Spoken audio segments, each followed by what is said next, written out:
Humanianity, a new religious call. Humanianity, religion for us all. Humanity, now we all can see. Humanity, how much better we can be.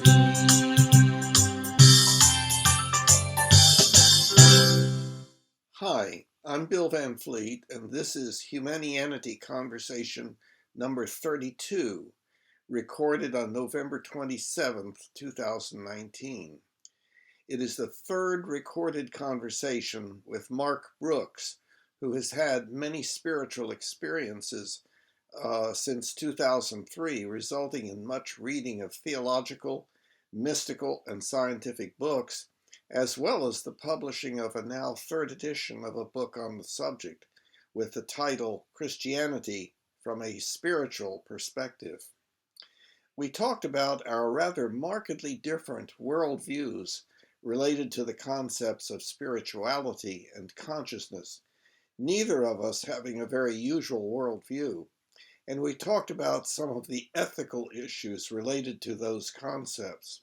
We also talked about the importance of optimal management of difference of opinion and the value of the Humanian Belief Manual in working on a basic ethical philosophy for our species.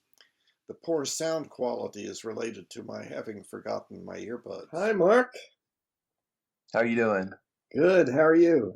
All right. Happy Thanksgiving. Well, thank you. Same to you. Same to you. Did you have any thoughts about the concept of humanianity in general?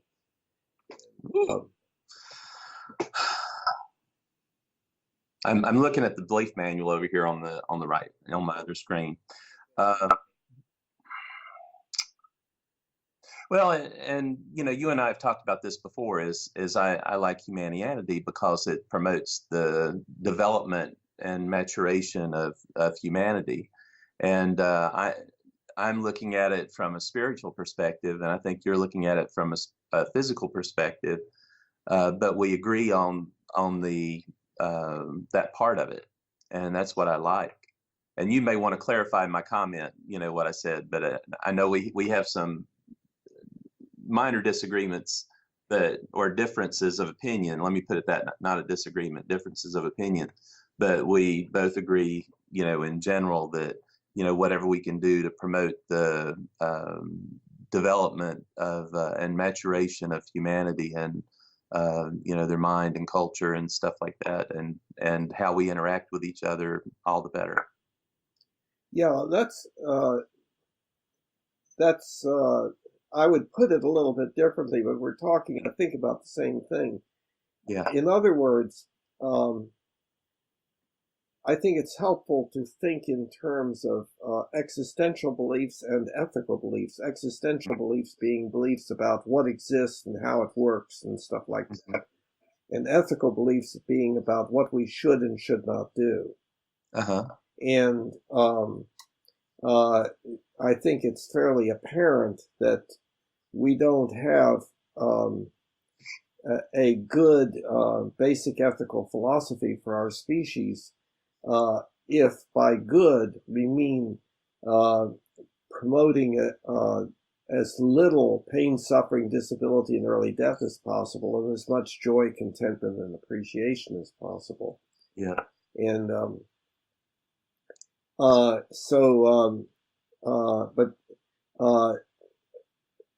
yeah, we have a different set of existential beliefs about like what exists and so on.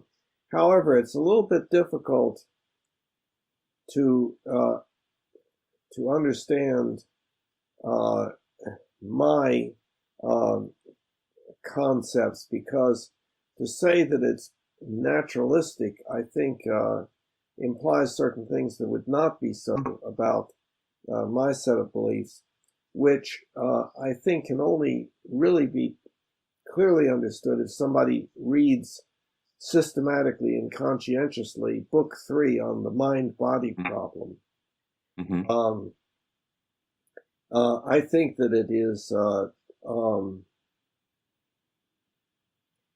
I think our existential beliefs, of course, do are important in our ethical beliefs.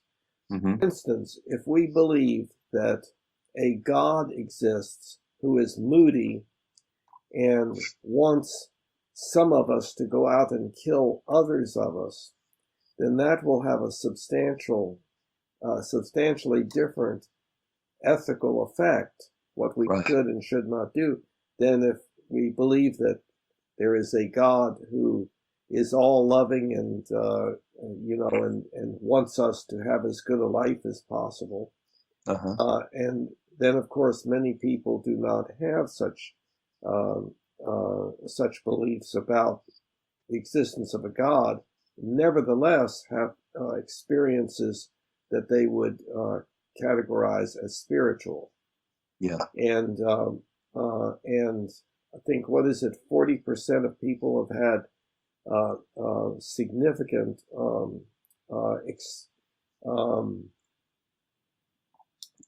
experience that has been very, very meaningful to them, kind of came out of the blue and so forth. In some cases, produced by psychedelics, but not in all cases.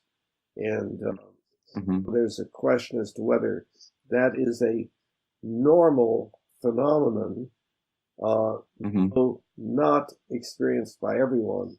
I myself have not had that experience. Um, Uh-huh.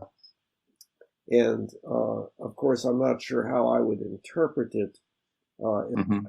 if I had the experience. But at any rate, uh,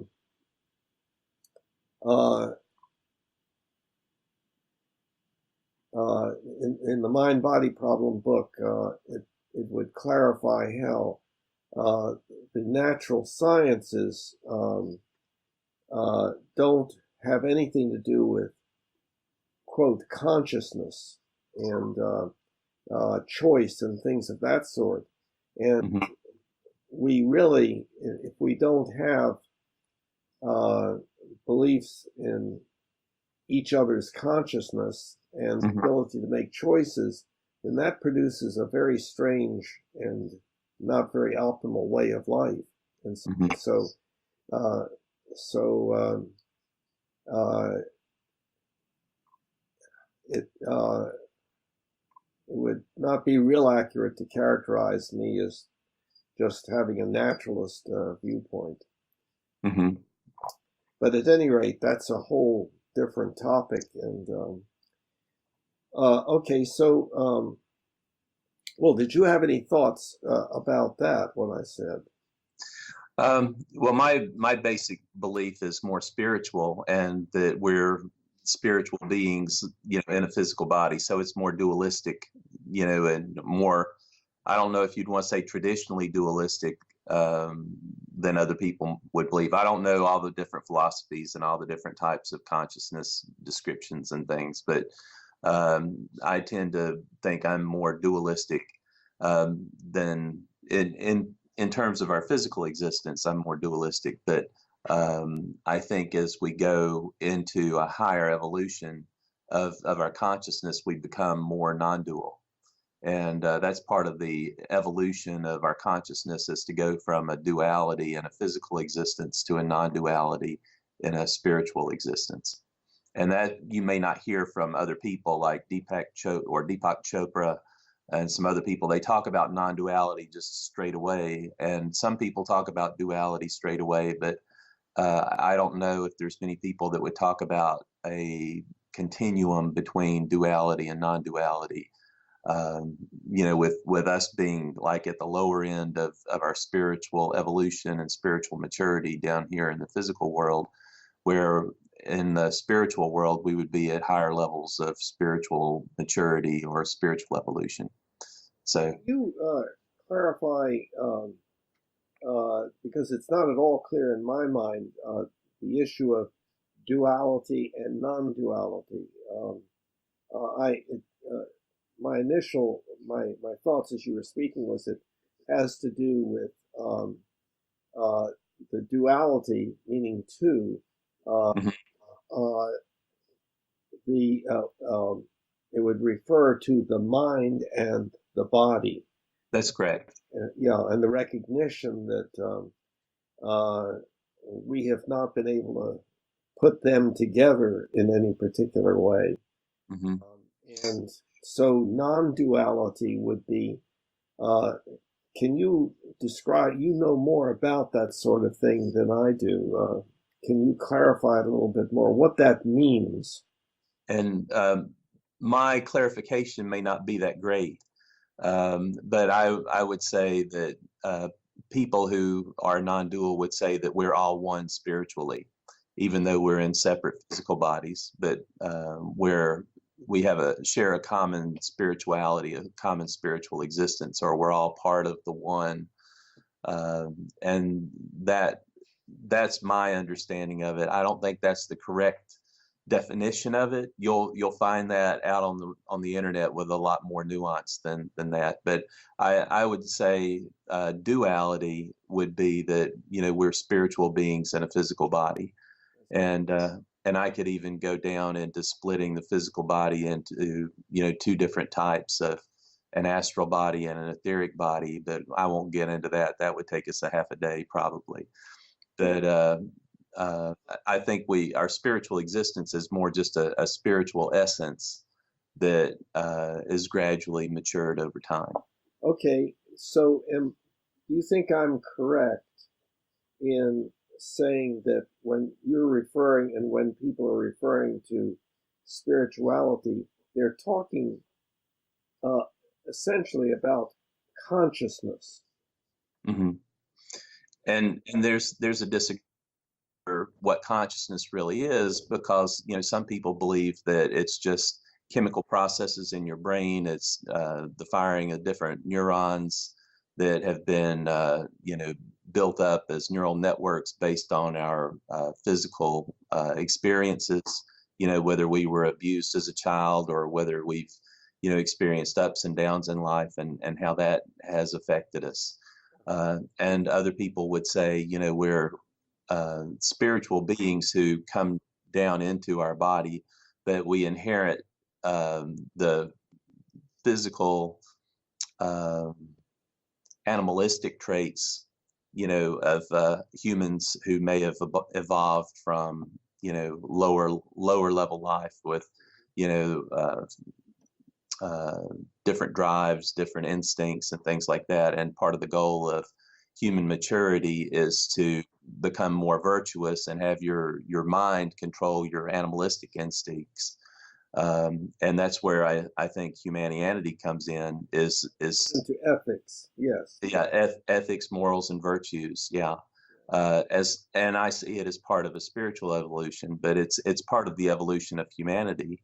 And but then I would go further to say that we have this human evolution to become, the best humans we can be, the most moral and the most virtuous humans we can be. But I would continue to evolve that past a human evolution. But I think we aren't at that point yet by any stretch of the means. But I like where we're going. I think people are being forced to confront a lot of different ethical issues that they weren't in the past, and the presence of the internet has made a lot of issues more poignant, and events that occur on other sides of the globe, come into our view, and we have to address them and think about them. Whereas before we had that, we were more isolated and more parochial in our existence. Okay, well, let me translate that into my terminology and everything, that we have a tendency to be tribalistic, that we very naturally divide up into us and them, and and that keeps us fighting with each other, and that's no different than chimpanzees. Actually, go to war and so forth, Yeah, yeah. apparently. But uh, the so maybe the term spirituality comes obviously from the term spirit. And I think spirit probably refers to consciousness. It refers to the assumption that the other person is having experience like I myself am having. Not the same experience, but is having experience that they're, and we even tend to perceive that. We feel that there is another person there. And of course, if we understand that the person has died and we look at the body, then we say that spirit is not there anymore. And then there's the question as to whether it's gone or whether it's somewhere else. Right. And then the duality, non-duality sort of thing. I think my impression about that is that it has to do with well, it's connected to the knowledge or the belief that one is going to die, and the distaste for that, the not wanting to cease to exist kind of thing. The feeling that one's consciousness then merges with a totality of consciousness, that there is just one big consciousness, and it's like pieces of it in each of these organisms that are going around on planet Earth and other planets and humans. Unless, of course, we subscribe to the idea that only we humans, that we're the only species that can have a piece of this total consciousness in us. So my understanding is that people feel like, well, death is not going to be so bad because I will not cease to exist. I will just merge with the totality of all that there is. And then there's the question about whether I, as a piece of that total consciousness, will be put into another body subsequently, such that there are repeated existences and so on. In other words, so reincarnation, replacement in a body. So am I thinking correctly about these concepts of what spirituality really means? I think it's bigger than what you said, especially in terms of like when you die, going into a totality of consciousness or whatever.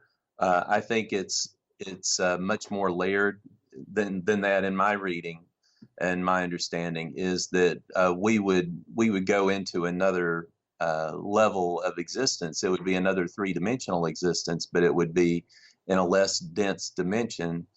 And we would continue to exist there, but we would come back to Earth to live another life here, because this is where we learn a lot of our lessons. And as eternal beings, we would come to Earth to learn lessons, and then in our non-physical existence, or in our astral existence, which was another dimension, we would kind of debrief and decompress and assimilate everything that we've learned here, and then get ourselves ready to come back again, but to work on different things in a different lifetime. Okay. So in that concept, there is not a merging into a totality. It's like that the consciousness that I currently have is going to continue to exist, although it may change in its quality or change in some very basic ways hard to imagine. But it preserves that that identity. Let me say the hierarchy is much bigger. Is that we're all part of one big pool, but the hierarchy is much bigger in that even though we go to another existence, and maintain a knowledge of our previous life on Earth. There's many more levels that you would go up, and there would be at different points mergings of multiple consciousnesses into a single consciousness, ascending again to merge into another consciousness, ascending again, where you would merge into a third or a fourth or fifth. But the ultimate consciousness is what we would call God. But that's way much farther away than what you might find organized religion saying. God is all powerful, all with us or whatever. But it kind of likes to hang around Earth, and whatever. So not discounting it. I'm just saying it's a different explanation for it. But I think the totality of the universe. The consciousness in the totality of the universe, you could say, would be God. But then we're just a tiny piece in a process of evolution, working up to, that level of a universal consciousness, or even a galactic consciousness, or a planetary consciousness, if you would want to believe that that planets and galaxies and different celestial bodies have consciousness as well. People who believe in a consciousness would even say that the rocks and minerals have consciousness, subatomic particles have consciousness, plants, animals, humans, bacteria, everything is conscious. And that's why you would have this activity or life, especially living things, would have a consciousness that animates them. It's kind of like a driver of a car. You would have the car itself, which you could equate, and I'm going to use a couple technical dimensional terms, equate to an astral body, which would be a physical form. You would have gasoline, which would be equivalent to an etheric body, which is more of an energetic form. And then you're the driver, which would be the consciousness. So until you put all three of those together, the car won't move.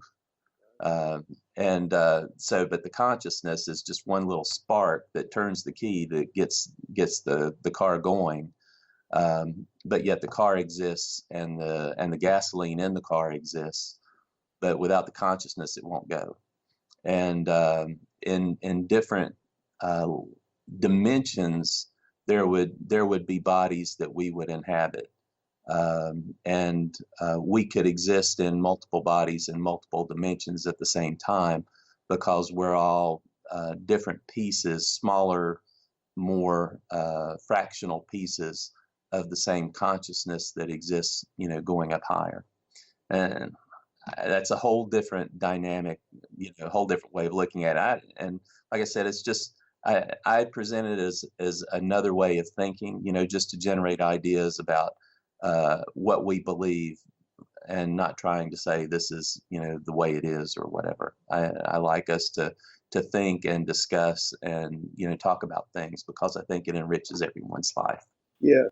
It's presented that way. Yes, and I very much appreciate that. Yeah. Okay, well, so that may be as much as we can do in the way of clarifying for me and for whoever might be viewing this in the future. Yeah. Oh, but before you go on, when you were talking about being tribalistic, I was smiling because I was sitting there thinking of us with pilgrim hats and feather headdresses on, getting ready for Thanksgiving. So I was saying, yeah, that's tribalistic. So it's kind of cool. Anyway, yeah, sorry to digress, but I was just having a little fun while you were talking earlier. Yeah, I understand. Yeah, well, I guess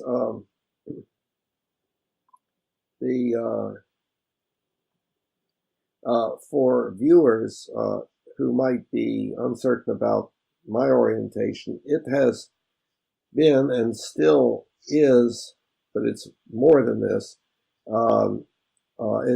It contains the idea that, as far as we can tell, people, report having various experiences, like seeing things that are in front of them, and feeling certain things, and Mm-hmm. remembering things and fantasizing things and so forth, and that that appears to be correlated. Reports of that are correlated with processes in the brain, such that for me, if I had some amazing spiritual experience, as Mm-hmm. some people do, either with or without psychedelics or some substance, Uh-huh. um, uh, if I had such an experience, I would say, well, that was my brain doing that. Right. Right. And so, uh, in a sense, that's a very, I don't know what the term would be, unromantic, but that's not exactly what I mean. I would characterize it as an explanation based on the premises upon which you believe your reality exists. Because my premises would be more spiritual, your premises would be more physical, so that you would have a rational explanation for that based on the premises surrounding what you believe, about reality. Well, yes, uh, that's what I'm talking about. Yeah. That you and I have different world views, but my worldview still is I've not um, clarified it, and I'm to understand it, one would have to read the Mind Body Problem book, but as an effort um, Mm-hmm. to get in that direction, uh, I think the concept of model is important.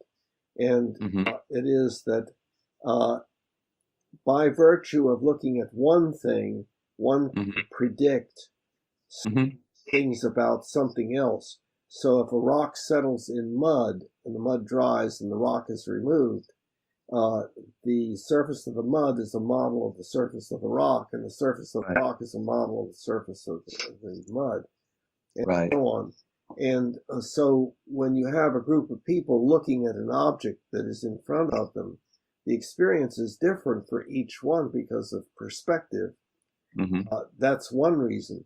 But also, the way, presumably, following the beliefs about um, what exists in the natural world, natural sciences, and so forth, um, people are there's a change. Light bounces off of this object, and so it's light waves, and it goes into the eyes, and then it's Mm-hmm. converted into neurological Mm-hmm. impulses, electrochemical changes among neurons, and so forth. It's another change, and so forth. So with all those changes, the experience can't be the same as the thing that it is an experience of. Mm-hmm. So each person has a model in his or her quote mind that is his or her own model of that which is in reality. Right. Okay, so but then if you take a look at uh, then you've got two issues. You've got um, even if you are looking only at the brain processes, um, then according to the natural sciences and so forth, then that model still does not take into consideration consciousness. Mm-hmm. But then we talk about reports of consciousness, which consciousness has never been observed as an entity, Right. but reports of what a person is experiencing, that can be correlated with what is going on in the brain. So in that sense, you could say what is in the mind is a model of what is in the brain. Okay, then there's a third thing. Then see, there's But before you go, I was going to say before you go on, let me say you could also say uh, what's going on in the mind is a model of what's going on in the brain. I would reverse it and say what you see in the brain is a model of what's going on in the mind. And you could say use the car analogy to say if I want to make a right-hand turn, I'll turn the steering wheel and the car will turn, but you'll see the tires turn and you'll see the gear train change And you'll see that it's like the physical brain, using the car analogy, but yet it was my consciousness that turned the steering wheel, Okay. that initiated. I was at the crucial point. I'm sorry. I was trying to not. I'm sorry. But I would have forgotten it if you had moved on. So I'm sorry. So yeah, well, no, I understand. I understand. Uh, but it's along the same lines. But see, what I'm saying here is that okay, the mind, what is in the mind, can be considered a model of what is in the brain. One can predict what one will find if one looks in the brain by the reports of what is in the mind. Right. On the other hand, if one looks at the brain, one can make prediction as to what one will be reporting is in the mind. So, but neither of those things is reality. So I see reality as the third thing, and that what's in the brain is a model of reality. What is in the mind is a model of reality, or is a model of the model of reality, something like that. So reality is totally unavailable to us except for one thing. Okay. And that is the ability to predict. If we were totally unable to predict anything, we would have no basis for saying that there was such a thing as reality. And so the ability to predict is what uh, um, enables us to say that something is either accurate or not accurate, is either true or false, is either so or not so. And that's why the scientific methodology, the rules of evidence, is so important, because when we test our ideas by seeing if we can predict accurately what will happen, set up experiments and make predictions as to the outcome, if this is true, or the outcome if that is true, and so on, that helps us to derive accurate existential beliefs.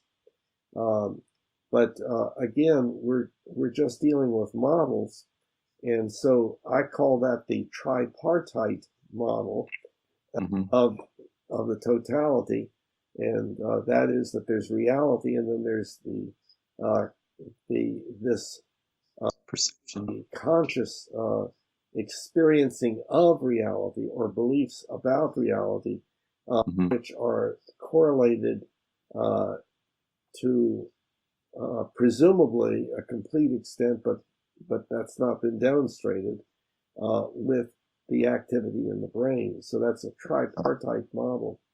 Okay. And then one thing that follows from that is that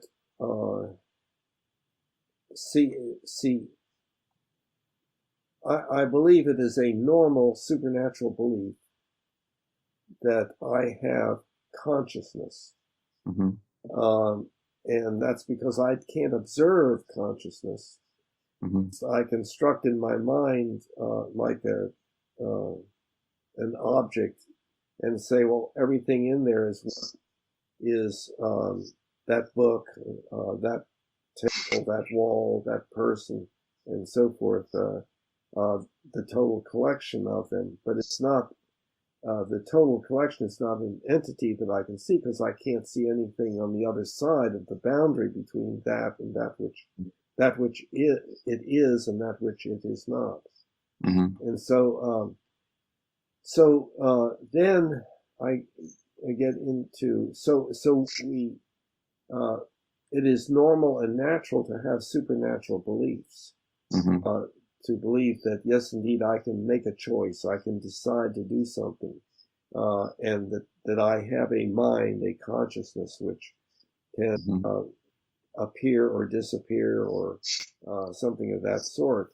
None of which is in the natural sciences, physics, chemistry, biology, neurology, anywhere in there. There are no variables that have anything to do with that. And in last night's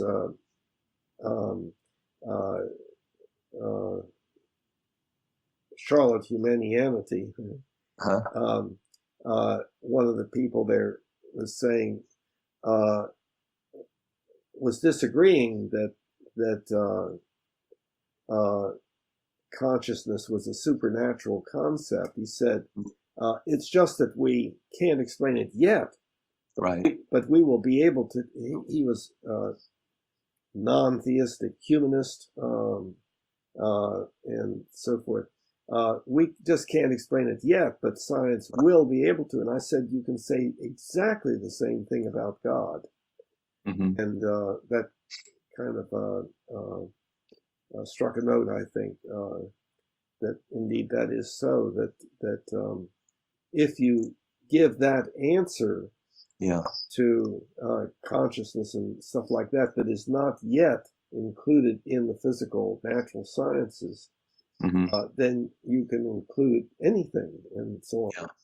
But Yeah. so then the final thing is, I Okay. think there's the question that each of us can ask is how we can optimize Mm. this hypothetical construct, the mind, namely our experience, namely how we are feeling, Mm-hmm. how we are thinking, and so forth. And that's a very difficult kind of thing to do. And that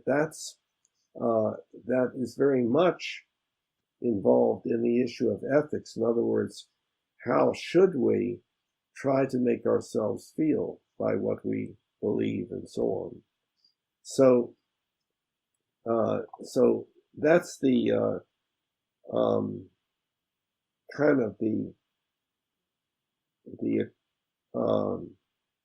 equivalent of your conceptual system. That's kind Mm-hmm. of where I'm coming from. So it to say that I just have a naturalistic out that I think that there's no such thing other than atoms and quarks Mm-hmm. and stuff like that is not real accurate. But Mm-hmm. the opposite is not an accurate picture of my way of viewing things. So Right. anyway, that's uh, that whole area it has to do with existential beliefs about what exists and how it works. Yeah. There were two things that I wanted to talk about. Listening to your comments. The first one is when you said, talking about the existence of God and the existence of consciousness. And let me just say the existence of God. I think that some questions are beyond the capacity of where we are in our existence, on a planet in the universe, to be able to answer. And I like to use the analogy of, we're just a bacterium in the gut of a human being fed 3 times a day and trying to make assumptions about what it is. We have no clue of where we are, what our existence is all about. And we're making assumptions and projections and theories based on, what we have at hand. So trying to say whether God exists or not, I think may be beyond the scope of what we're capable of being able to objectively, think about or whatever. Although some people would disagree with me on that. I like to think of saying that instead of going after these big questions, let's go after smaller questions, which is closer to what consciousness is. Things that we can potentially be able to test, be able to test in our physical existence. And that's where I think you can move the needle. And because I would say right now you could say we're at a 50-50 point of whether we're spiritual or whether we're just physical. And you need to do experiments closer to home, closer to our physical existence to prove what our reality is, or give us a better idea of what our reality is, which would give us a better idea of what the different options are or different theories are that would surround that. And I think that's where we need to focus, rather than going after these big questions, which are totally unanswerable based on the current position of where we are in a continuum of existence. The other comment is parapsychologists have done hundreds of experiments on premonition, And they will do experiments where they'll set a participant in front of a TV set, and they'll flash different images. Some would be pleasant images and some would be harsh, or evocative images in front of them. And they would measure, their brain waves and do an EEG to see, what's going on in their brain when they see that. And there'll be a spike when the evocative pictures come up. But what they noticed is that spike goes up about 200 to 300 milliseconds before the image comes up. And if we were in a pure physical environment, you could, where the brain is responding to the image being projected, you wouldn't see something happen before that image comes up. And so that's an anomaly that people are still trying to understand. And let me give you one other example too. Called that a little bit differently, but may not be correct. That it's that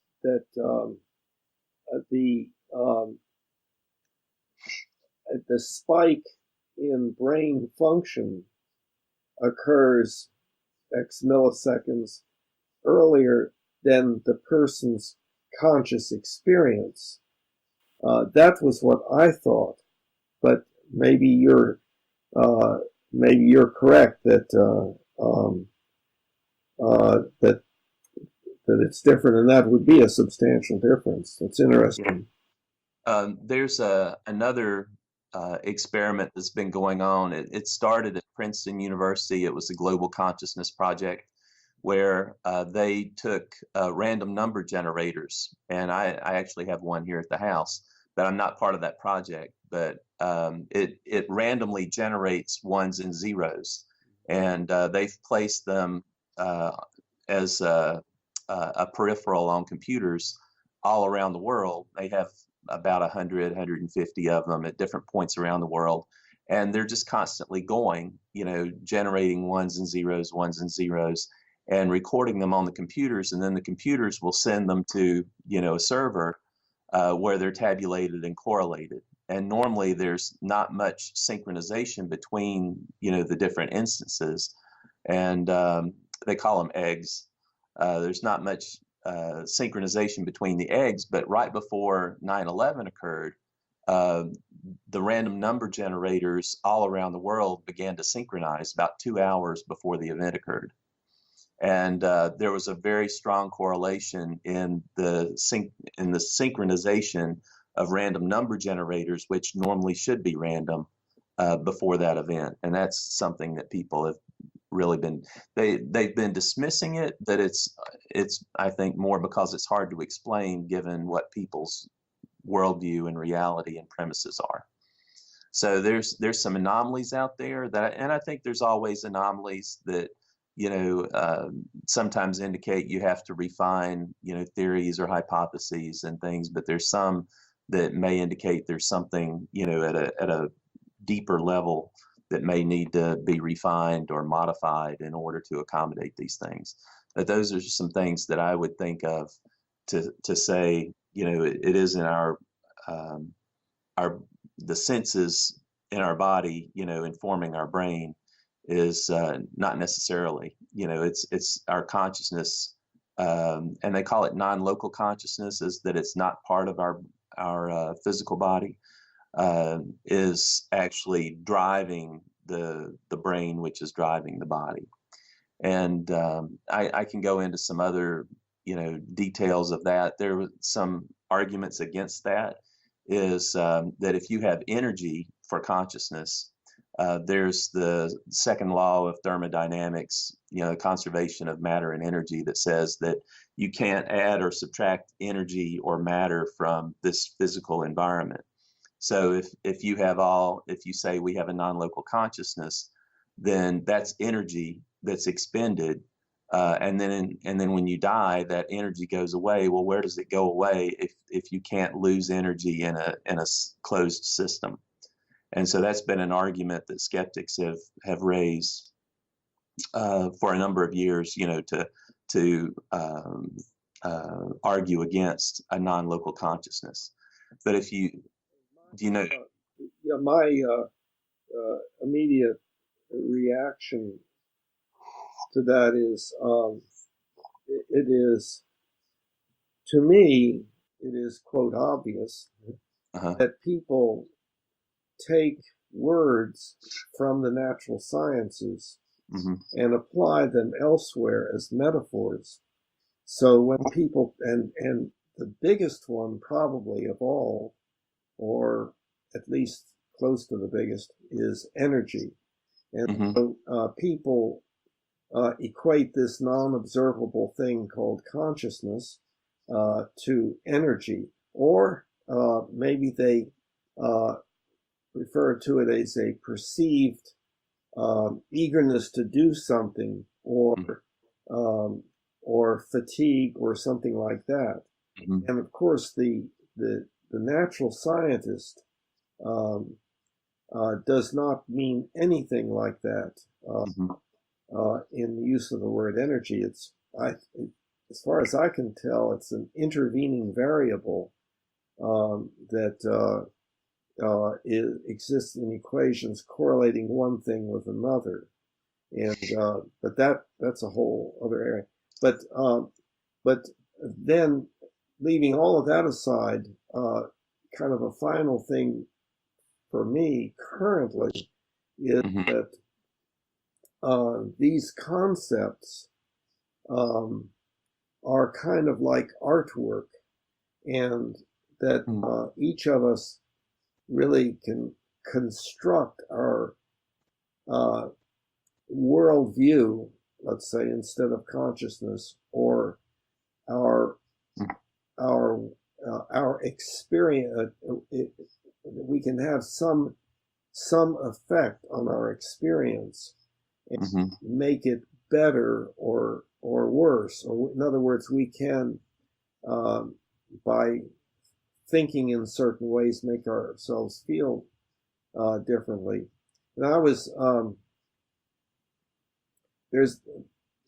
there's an observation that I've just made recently at my walking at South Park Mall, and speed walking and so forth, and listening to Christmas music, and thinking about what we say to children, and the better watch out. Yeah. I know where you're going. Not cry. Yeah. Not pout. And I'm telling you why. Because Santa is coming. And then Santa knows what you are thinking, knows what you have done, knows, and so forth. And so it seems like that is a portrayal of an enormously powerful individual that one has to be obedient to, and so forth.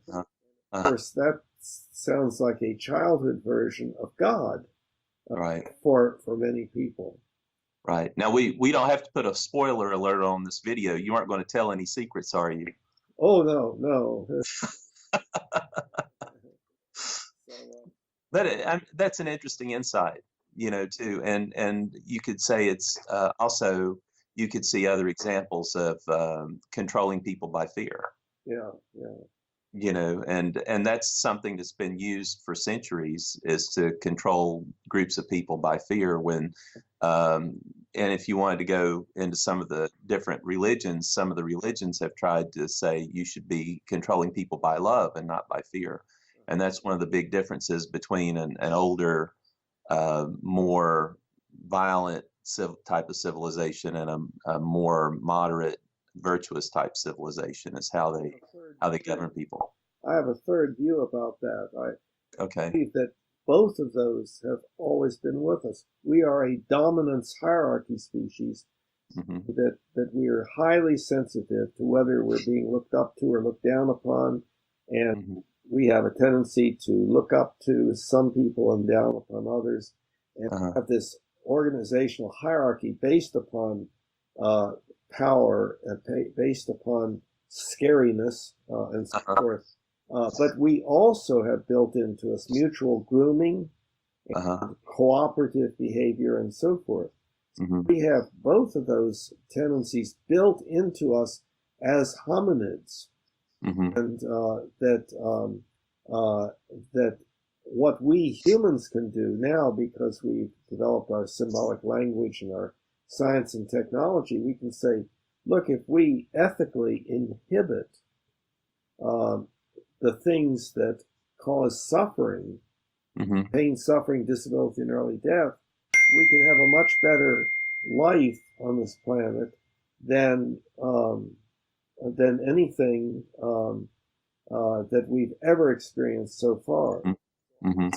I see us as as beginning to develop this exponential change toward a much better way of living on this planet.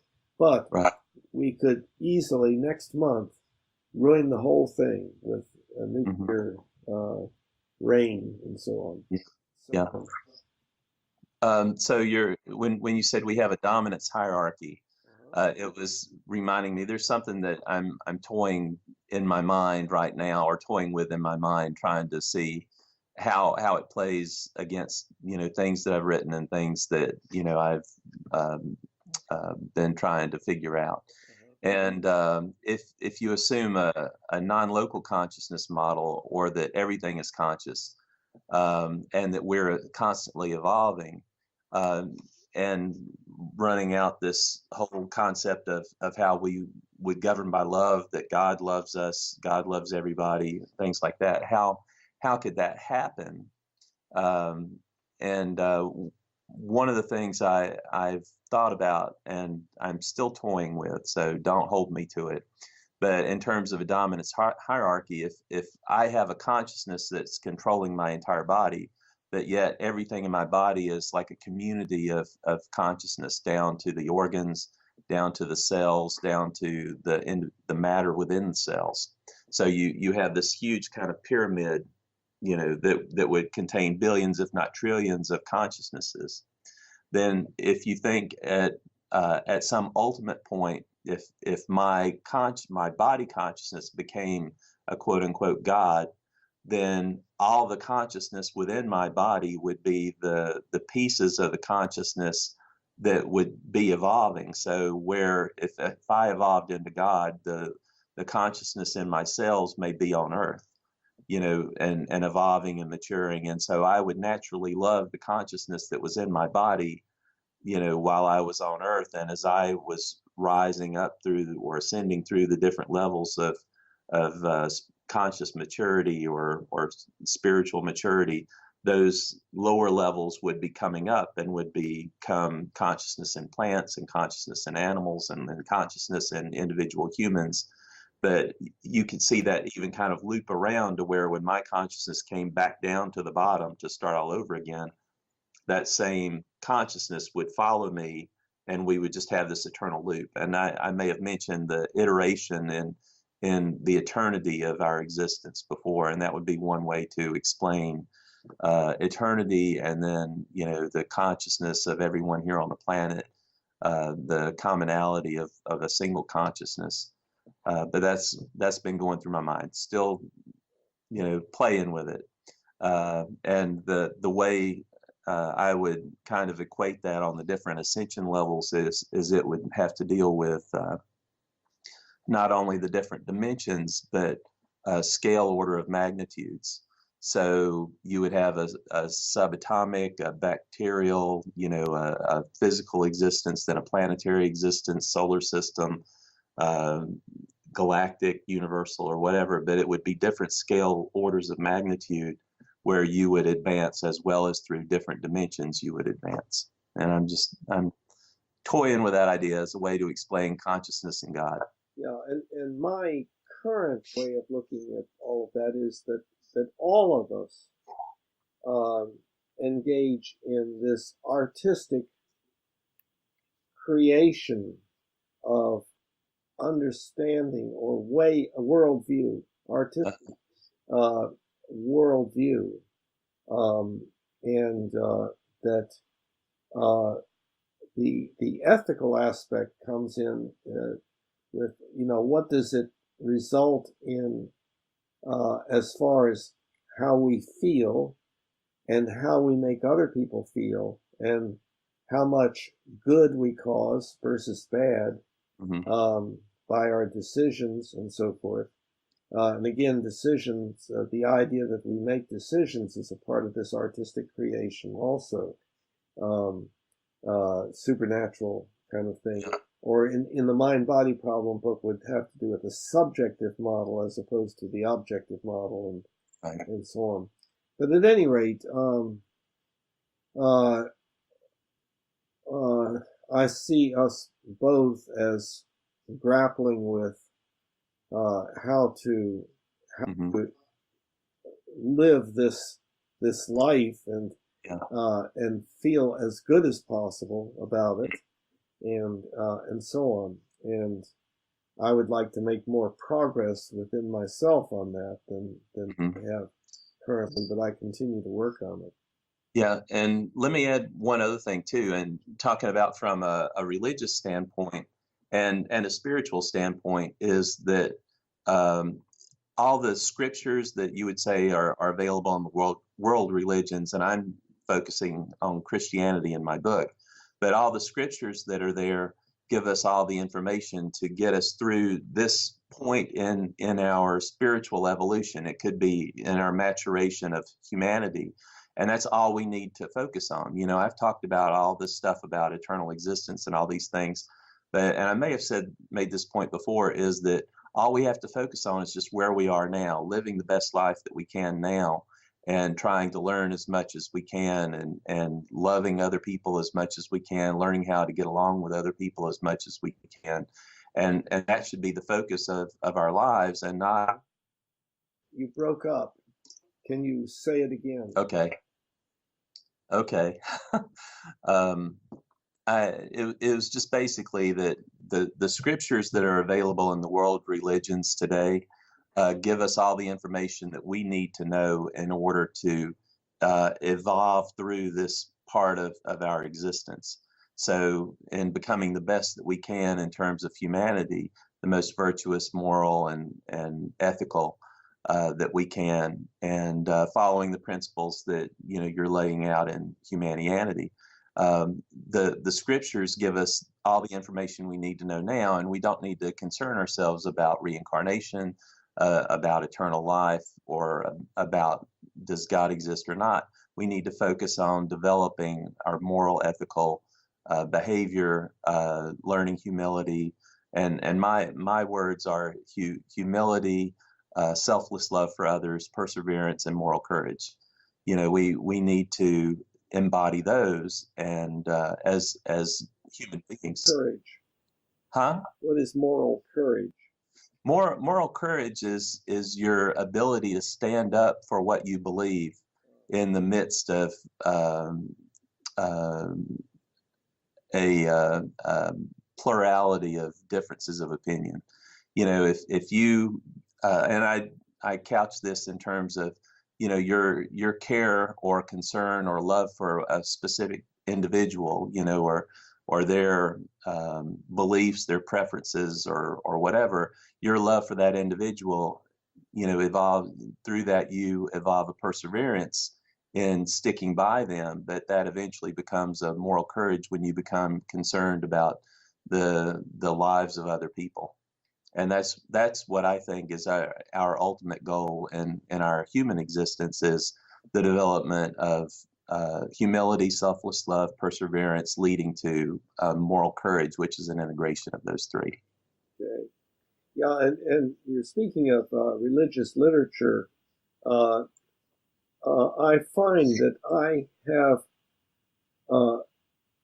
a statistically not normal view of what that literature is all about. And I would say that most people think it is sort of like a scientific manual to describe what exists and how it works and so forth. And I don't think that that's so. I think that that's in the literature, like whether or not there's a God, whether or not there's a heaven and hell and stuff like that. But that all of that is in the service of the main point of religions, and that is ethical. In other words, how to be a good person, how to do what is right, and so forth. And of course, that's defined by the culture, Mm-hmm. and the culture tries to have a foundation Mm-hmm. for it to, an unquestionable foundation. So Mm-hmm. say, well,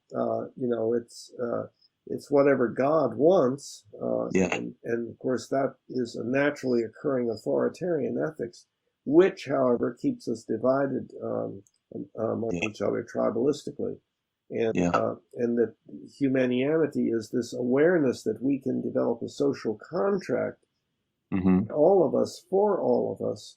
An example being the idea of democracy, even though it's not working Mm-hmm. because it's still under the dominance of weapons and money, Yeah. is that's the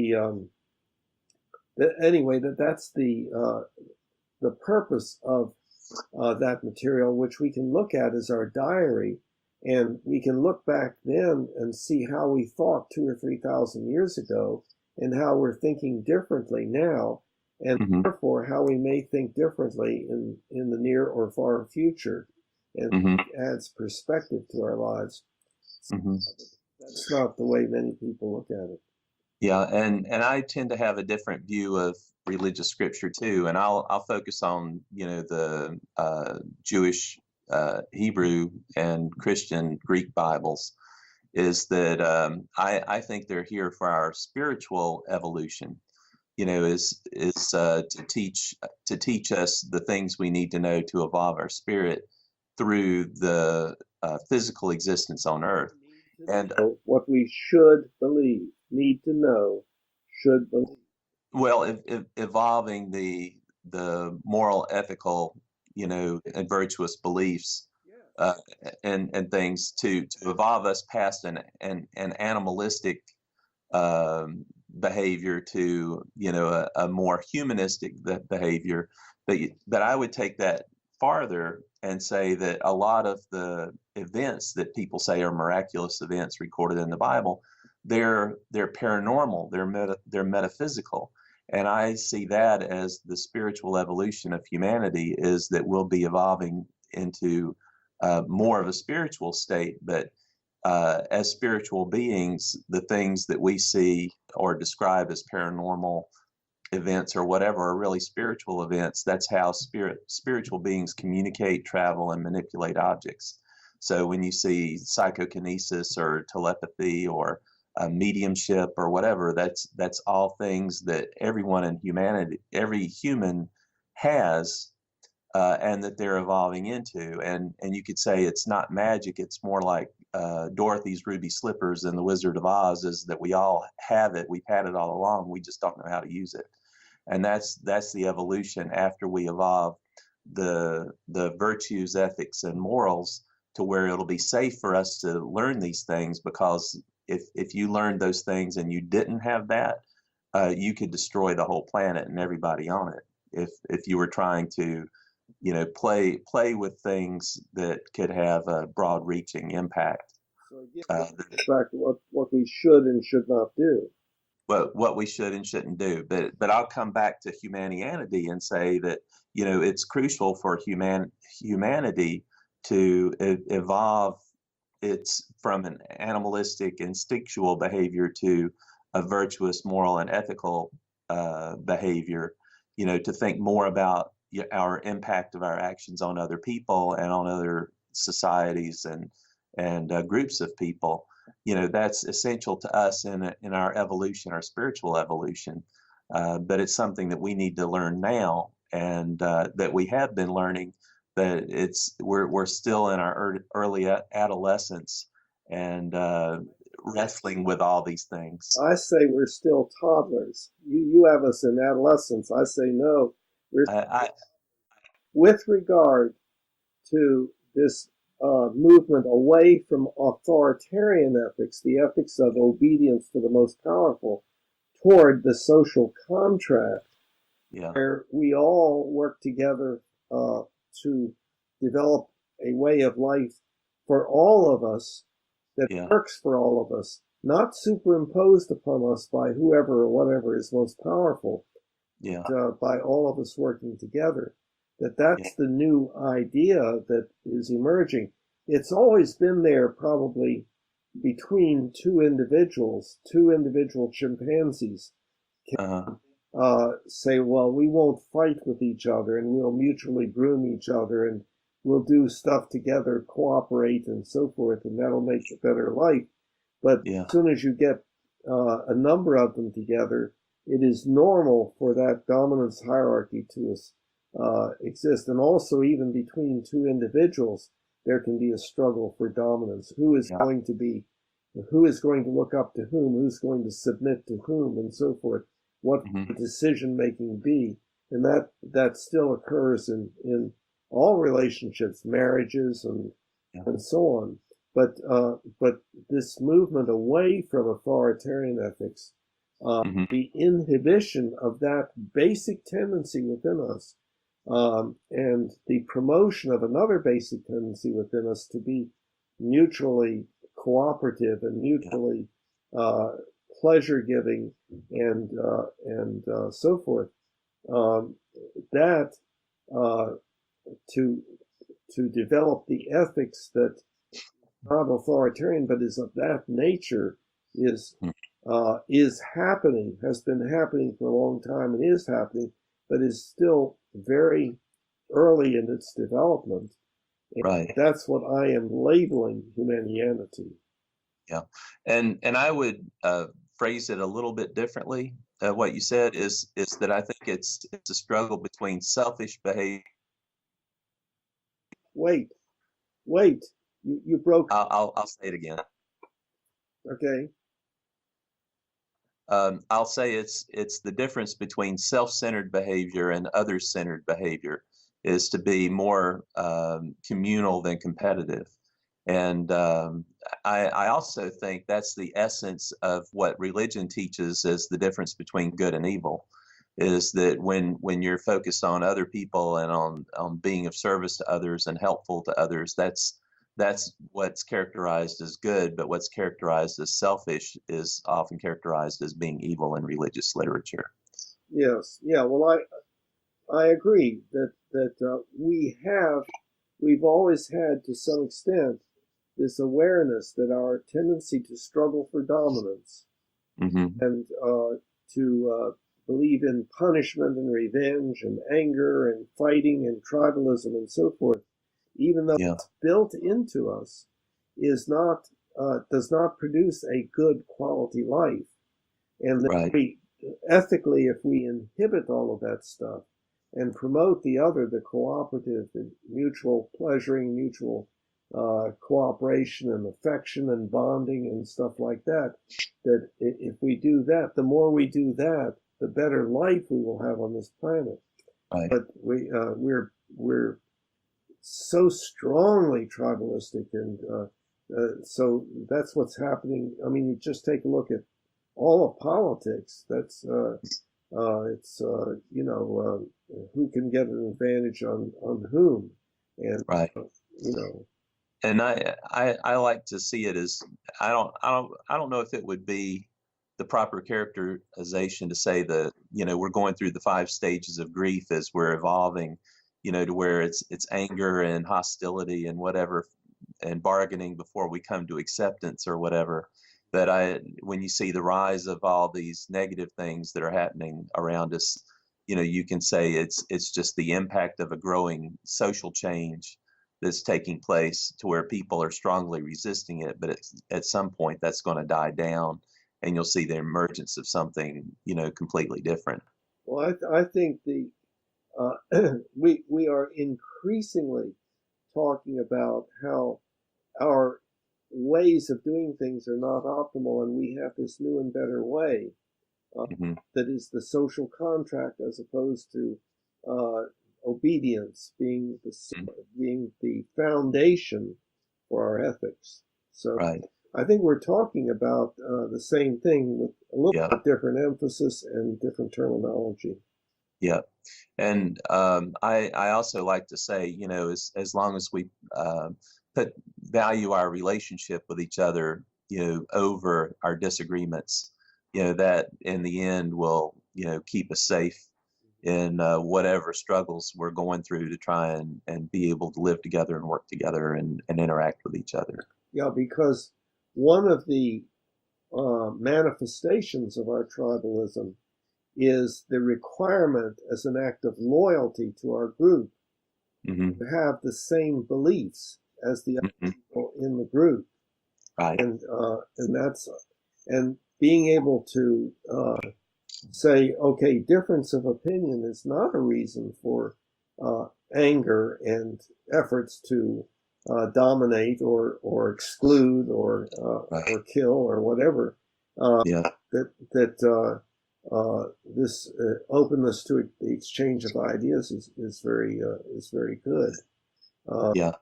And I'd like to say too, that's one of the positive things I liked about going to a Jewish synagogue for their Torah study is that they encouraged the difference of opinion. You know, and they were okay that people had different views of what the scripture said and different views of what different events were for or whatever. And they actually had a joke, you know, where they said, two Jews, three opinions, two rabbis, 300 opinions. But the key is that it was okay, is that they were still, you know, being in community with each other. And that was one thing I really liked. And then also too, they had a requirement, if you were going to do Bible study, you had to have what they called a minyan, and it was a minimum of 10 people to be present. And they discouraged people doing study on their own because they wanted folks to be able to interject those different opinions to enrich whatever your thoughts were. And you may not agree with everybody, but you've heard it and you've changed the way you've thought in the past. And I don't see that so much with some of the Protestant denominations, Protestant Christian denominations, because there is an emphasis on, you know, a commonality of belief. That you see some of these statements of faith, you know, where it's one way to believe or not.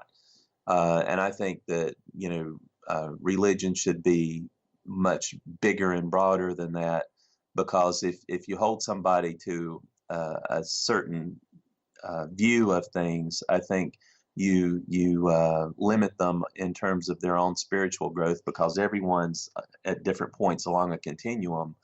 If you want to say in a spiritual maturity continuum or spiritual development continuum, to where they'll believe different things because they'll have different interpretations of scripture that may be literal and then allegorical and metaphorical, going to spiritual. But along the way, you're going to think that, you know, scripture means this, when later on, when you have a different outlook on life and on your existence with other people, you would interpret it differently. So I see that more as a limiting thing, and I really enjoyed that aspect of going to the Torah study at a Jewish synagogue. Mm-hmm. Yeah, I know it. I think I know what you mean. Yeah. Well, I see us probably as being as far along in this area having to do with, quote, spirituality as we can get at this point. Yeah. Maybe in the next Skype we'll transcend to a new level. But you were saying at the beginning, you were looking at the belief manual and we're wondering about discussion of some issues there. Did something specifically attract your attention? Nothing specifically. And I was looking at why I chose no, you know, on some things where other people had chose yes. And that's what I thought. That's probably something we could do the next time we Skype. But I think I had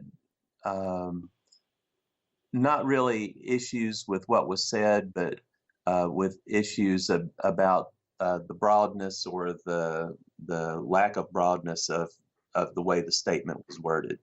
You know, now there's an importance, and I know you place an importance on definitions of terms and the way we talk about things, because it's easy for people to have different impressions based on the way they interpret different words and different sentences and the way we talk. But when you get the preciseness, you know, in the definition, you naturally, I think, limit the scope of what you're trying to say. And I felt like when I was picking no on things, it was more because I wanted to broaden, the concept that was being discussed in the statement. I didn't necessarily disagree with the statement when I put no. It was that I wanted it to be something broader or something bigger than what was characterized there, and so that's what I was thinking about right before you called and we started this conversation. But I think it could be fun to go through these later on, because that's what you really want people to do with the belief manual anyway, is to sit and talk about what we believe and where our differences are, and enrich each other's lives when we start talking about why we chose what we chose. So that could be a fun thing to discuss next time. Yeah, okay. Do you ever suggest to people that they register and construct their belief manual in the belief manual? Do you ever? It's been mainly with people at the Humanianity meetings, some of the other folks that are there, but we talk about those as well. And I always like to encourage people, let's have a discussion, and then whatever we come up with, let's write it down in the belief manual, and at least so it's recorded. I like to think of, getting people together with a bunch of different opinions, talking about things, coming up with, a set of precepts, and then recording that, and then see what other people think. I think that would be kind of fun. You've broken up. I'm sorry, you've broken up. Can you say what you're saying? Yeah, I said we've talked about, that type of process offline, when we talked about open space technology as a way to hold conferences and things. But it's something that I think would be an interesting aspect of the belief manual, or developing the statements for the belief manual. And I've been thinking about that process and different ways that we could go about that process, with groups of people, to see what would be different ways that you could come to the same result. So that I'm just rattling that around in my brain when I have free time too. What I was going to say was, Charlotte Humanianity last night, we did kind of toward the end of the meeting construct a new ethical principle to go in the belief manual. It had to do with education of children, and so forth. And I saw that one, and I actually voted on it. I voted on all the ones that I hadn't voted on yet. So we can talk about that later on if you want to do that. But I think it's interesting because each statement reflects different outlooks on life and different aspects of how we should interact with each other, and so I think it adds a richness to everyone's experience when we talk about it, because we're all coming from different perspectives, different angles of viewing things. And I think that's reflected in some of the statements you have in the belief manual, which I would encourage other people to look at and view for themselves. Yeah, and hopefully participate by registering and then construct, as you have done, your own set of your own basic ethical philosophy. Yeah. So it's been interesting, and so I saw there were a few new things when I looked through it today, but I voted on all of them, so we can talk about that at some point. Yeah. How are you doing time-wise for this Skype here? I'm pretty good. Actually, I'm since it's the day before Thanksgiving, I've been doing things this morning, and I've got stuff going on until about 7 tonight, just getting ready for tomorrow. So I'm okay, but if you want to go a little bit longer, we can, or we can do it another time, continue on another time. It's fine too. Well,